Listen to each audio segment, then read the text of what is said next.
1,000 Philippine pesos, mukhang malaki. Ano nga ba ang mabibili dito sa 1,000 piso sa Middle East? Samahan niyo ako sa ating 1,000 peso challenge dito sa Middle East. Syempre sa unang listahan, hindi mawala ang tubig. 6 na piraso, 1.5 liters sa halagang 219 pesos. Next naman sa listahan, fresh chicken drumstick.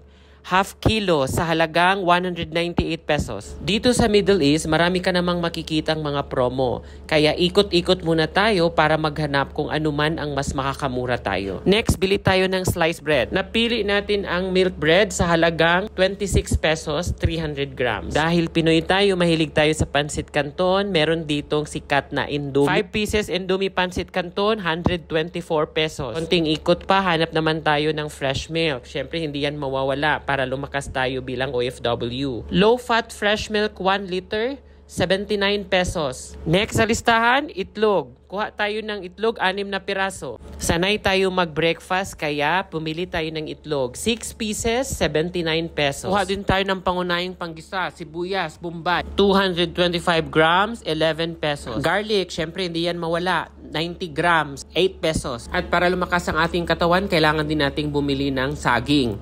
Meron ditong Indian banana na mas mura. Half kilo ng saging, 41 pesos. Siyempre, dahil Pinoy tayo, hindi natin talaga makalimutan tong jasmine rice. 5 kilo ng jasmine rice, 366 pesos. Kano nga ba ang total nito? Aabot kaya ang 1,000 pesos natin? Ayun na ako, magbayad na tayo sa kahera para malaman natin kung pasok ba ang 1,000 peso challenge natin dito sa Middle East. At ang total na nabayaran natin ay 1,019 pesos. Ikaw kabayan, saan ka ba ngayon? Ano ba ang mabibili mo sa 1,000 pesos? Pasok nga ba ang 1,000 pesos sa budget mo?